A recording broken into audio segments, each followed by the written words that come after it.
Hello, my name is Eric Garson. I'm the director, producer and writer of a short science fiction film called She Knows, He Knows, which was made as a submission to the Sci-Fi London 48-hour film challenge 2021.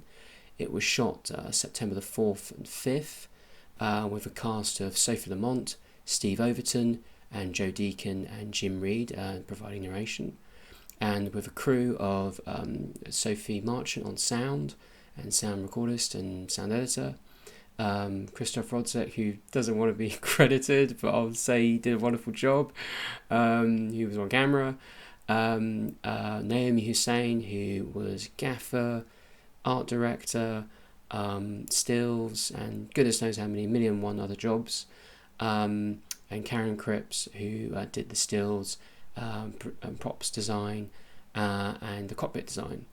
And then composer was a lovely chap called Jamie Prophet. And just a little bit of background about the London Sci-Fi 48-hour film challenge. You're provided a line of dialogue, a title, and a prop that has to be in the film. And the dialogue for the film was internal leaks may be inevitable, but so long as we aren't compromised, we should be fine. That was the line of dialogue that was provided.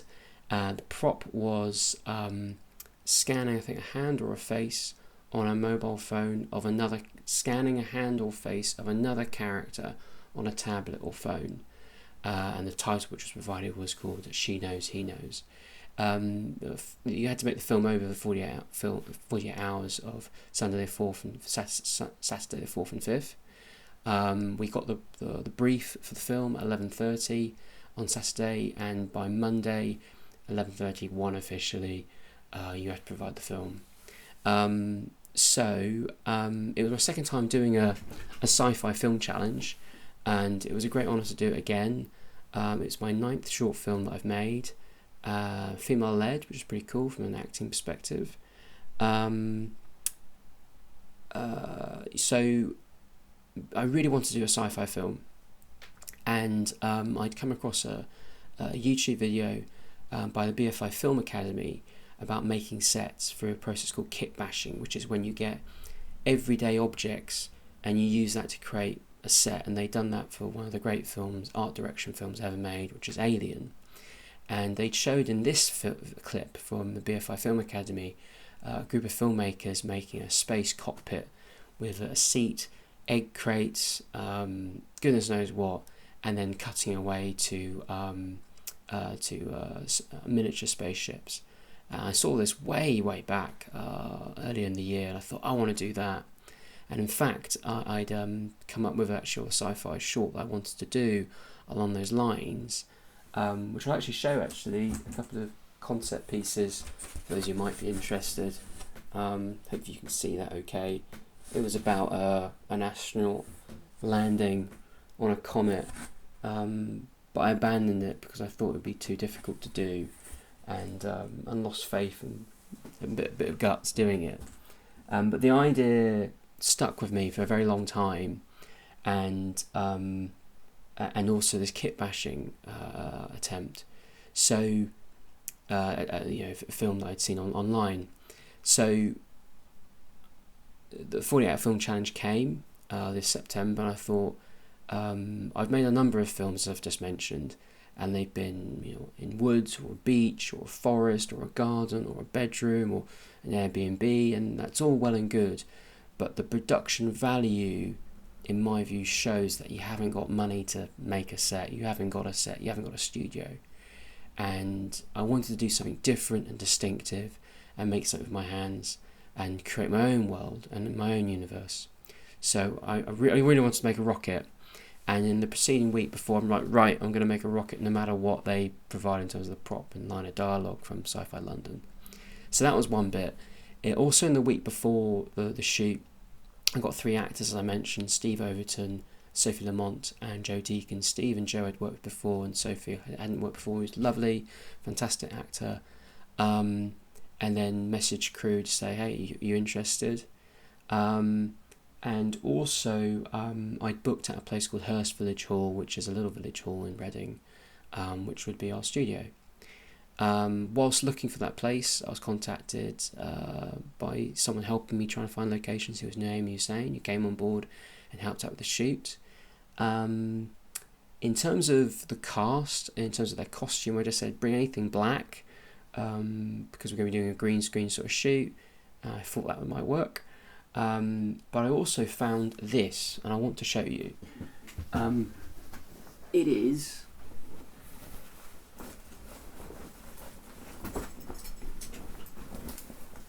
an RAF flight suit, which is pretty cool. In fact, I'm going to put it on.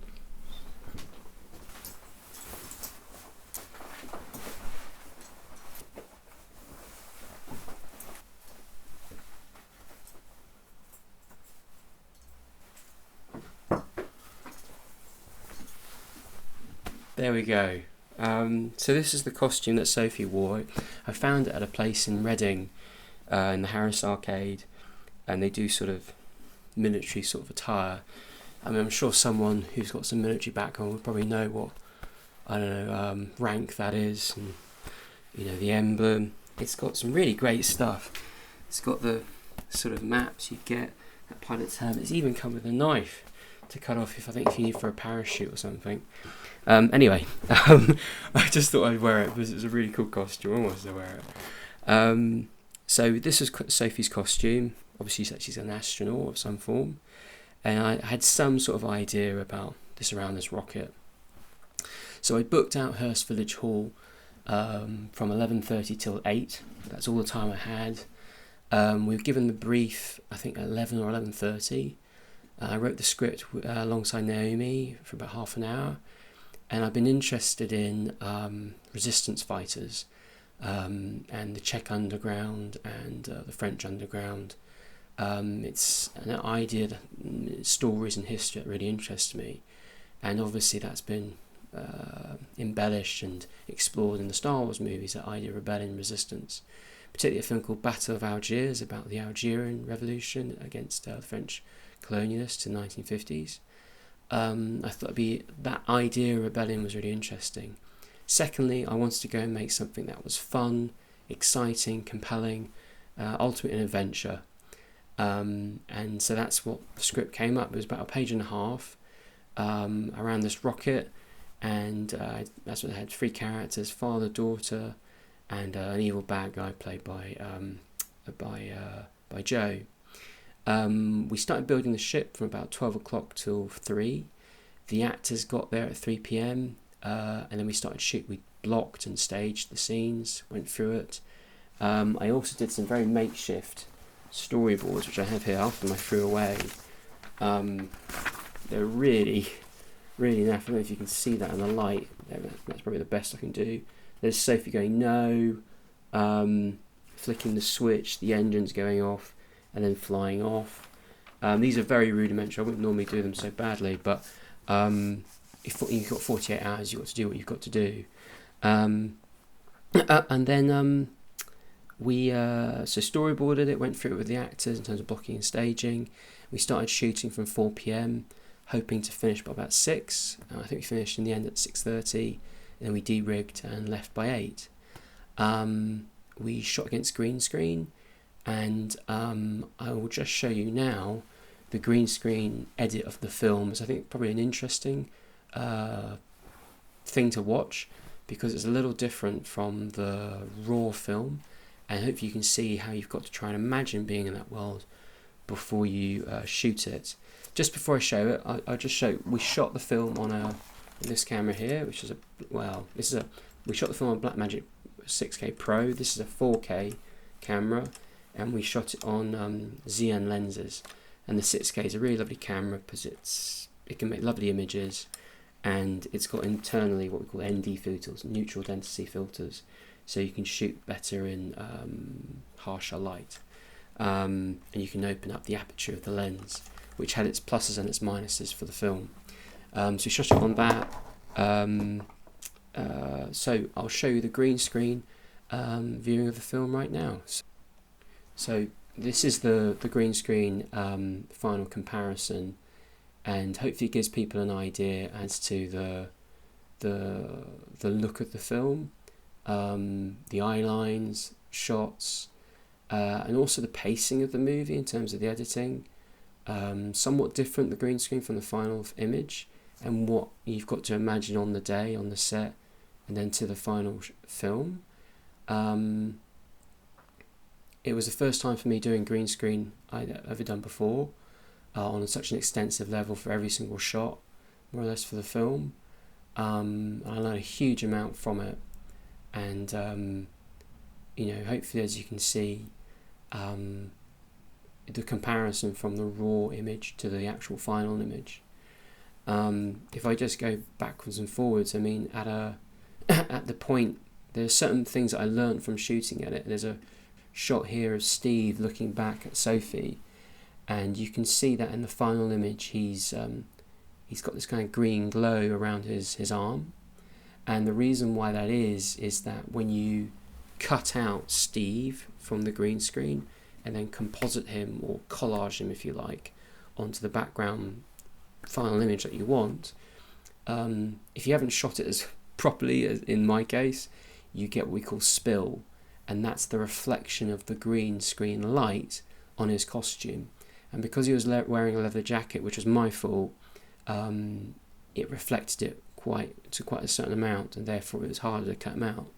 The second thing also is that if you shoot, as I said earlier about the neutral density filters on, and you shoot FT2 or a low or open aperture, then you'll get this in focus, but the background will be just out of focus. And actually you don't want that, because if you look at his face compared to his arm, he's in focus but his arm's not, and it's harder to cut it out. So it's a big lesson that, so what the green screen will determine what the characters wear. It will determine the aperture of the lens, and how fast now the lens is. So it does affect the cinematography of the film, which was something I'd learned from the shoot, which I subsequently didn't, and also how you light the green screen, which is separate from actually lighting your actors. But I thought that'd be an interesting comparison for people who wanted to know how the film was made.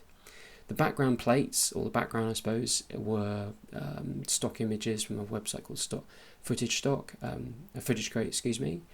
And the other thing I learned from that is there's a law called the inverse square law, I think it is, which is, if you look at me now, you can see my head is here, my hand here, and then imagine another hand here.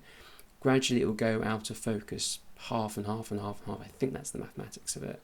But you can see in the images I have, the background doesn't quite blur in the natural way that you'd see something. So that's hard to do on a no-budget sci-fi film, but it was a lesson learned, and it's only so much you can do, as I say, in a 40-hour film time span. So I sent the green screen raw completed edit, which was completed at about 4 a.m. on the Sunday, to the composer Jamie Prophet and to the sound editor Sophie Marchant. I wanted to give people an idea about the sound design that Sophie had done. So because separating the sound design from the film and the music, you start to really appreciate what the sound design of a movie does. Come on! Get in! Internal leaks may be inevitable, but so long as we aren't compromised, we should be fine. It's too late, you've got to go. I'm not leaving without you, Father. It's too late for me now.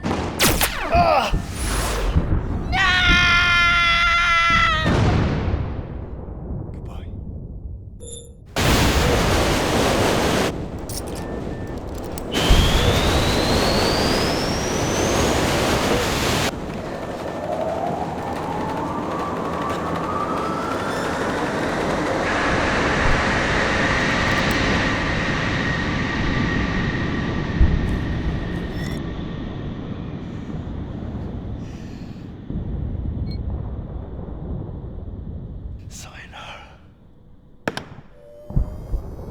You crafty piece of shit.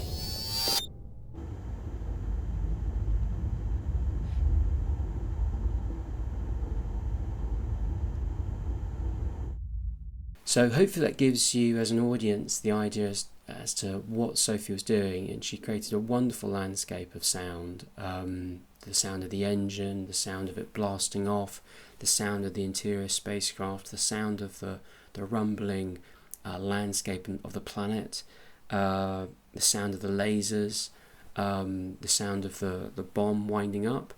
All that was done by Soph in very short order, and it's personally it's my favourite work of hers that she's done for me. I'm immensely grateful to her.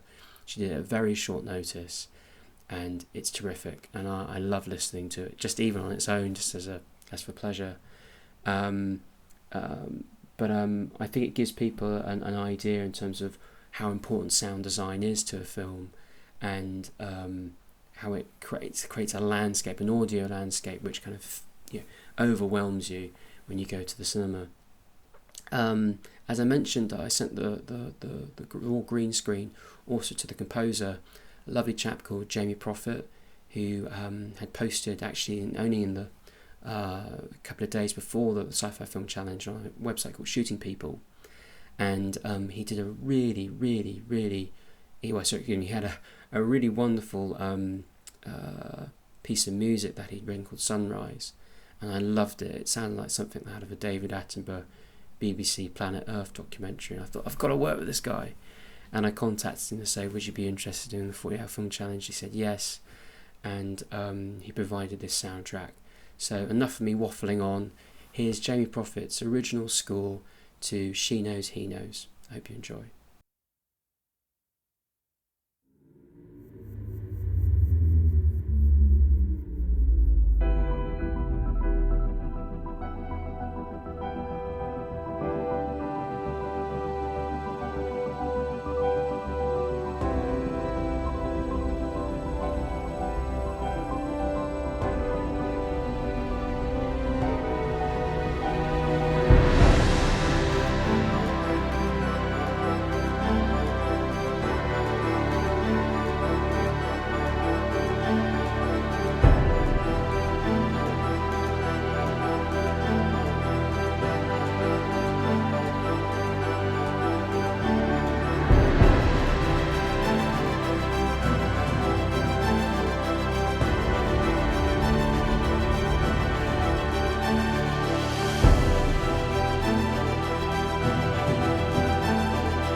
So that's the soundtrack to Jamie Prophet's original score for She Knows, He Knows. I love it. I'm absolutely over the moon for what he did. It's got the sound of heroism in it. I love the choir. He really went for it with that. The build-up in the music, the trumpet players, the deep brass, the rhythm, the pace, the sense of awe and vastness of space. And the organs. I mean, he's painting with big brushes there with the soundtrack. So I'm over the moon about it. The sense of adventure, and also the end piano, the solo piano piece, the sense of loss of a parent, the poignancy, and the feeling of lost in space. I've always loved a film called Apollo 13, and Jamie's more than lived up to my dreams for this short. So I'm immensely grateful to him and Sophie for the wonderful post work that they did for the film. I wanted to move on now to some of the stills that were taken by Karen Cripps principally, but also Naomi Hussain. Karen is a filmmaker in her own right, and she did the Bts Stills for the film and the stills of some of the posters. So I thought I'd show you a couple on screen now of the main poster, this one here, of the gang, Steve, Overton, Sophie, Lamont and Joe Deacon. And then their individual character posters, Steve, Sophie and Joe. And then she took some really wonderful BTS stills, and there's one particular I want to kind of champion, and it's this photo here. I'm really proud of it because it shows to me what filmmaking is actually all about, which is teamwork. In the photo you can see Steve on the ground acting. He's got the bomb in his hand. You've got to your right Naomi lighting the green screen principally. You've got Sophie on sound. You've got the other Sophie who's chipping in from an acting perspective. She's holding the green screen a bit more tighter, so it's better green screen. You've got Joe on the far left providing eyeline for Steve in terms of acting, and you've got Krzysztof on camera operating, and then myself just being a mug. But I think it gives a very good illustration of the teamwork nature of film, that everybody has to chip in at the same time, at the same place, in the same moment. Filmmaking, when you're doing a take, is very much in the moment, and that's why I love it, because you're in the present, and that's rare to be in. So I'm immensely grateful for all the team, and I think it shows the teamwork and esprit de corps that goes into making a film. Otherwise it can't be done. You can't make stuff really on your own. You need a good group of people to achieve the objective that you set out on. Finally, I wanted to talk about the voiceover done by Jim Reed. He was a friend of mine, again, from a film club called Reading Film and Video Makers. He did a wonderful voiceover for the film because I needed it, because the film for Sci-Fi London had to be between 3 and 5 minutes long, and the film edit was only 1 minute 30. So I thought, right, voiceover to make it extended out, and that I wrote that on the Sunday in about half an hour to give some exposition to the film and what the characters were going through and this sort of galactic warfare. And Jim, he's got a sort of, I think probably a Lancashire or Yorkshire accent. It fits perfectly in space. It's sort of a grandfather telling a story like Homer. I'm over the moon with what he did in such a short space of time again. And I guess that's more or less it in terms of how the film was made. But the last thing I'd say is the bomb that Steve holds for the film. That was actually a Hugo Boss cologne. It's one of my own, but it reminds me of the thermal detonator in Return of the Jedi that Princess Leia holds when she meets Jabba the Hutt. And Steve really loved it, so whenever he pressed it, like to press the bomb, we'd always get this scent of Hugo Boss in the air. But there we go. So what did I learn from it, or what could have been done better? Definitely if we had better materials for the spacecraft, particularly the cockpit, that'd been wonderful. We made the spaceship actually out of styrofoam boards, duct tape and plant pots for the thrusters. That was the production design. We did that in about 2 hours. The drawing for it, the sketch that I gave, is this one here. Don't know if you can see that. There we go. There we go. Just about to see that. That's what I gave Naomi to build. It looks kind of like the actual finished article. So that's what we built. And then, so yeah, better materials next time for the actual production design. Obviously more time. And, and about the sort of VFX. It was the first time doing VFX on that sort of extensive level for that period of time.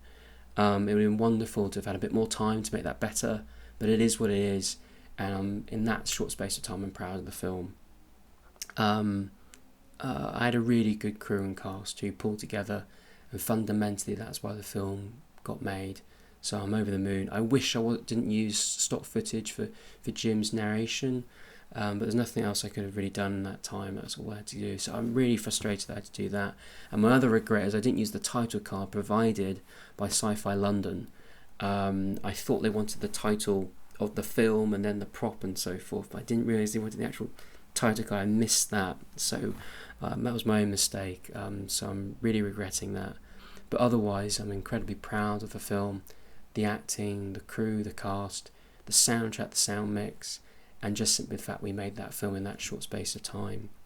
In the last couple of weeks since I've made the film, I've actually written a bit of a feature film of it, only 30 pages. It's really, really rough, but I thought I'd read it out for those who might be interested.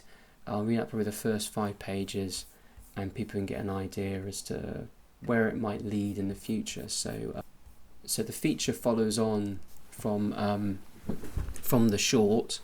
I'll just get on reading. It's very, very rough, but I don't care so much about it, so I'm happy to put it out there publicly. So here we go.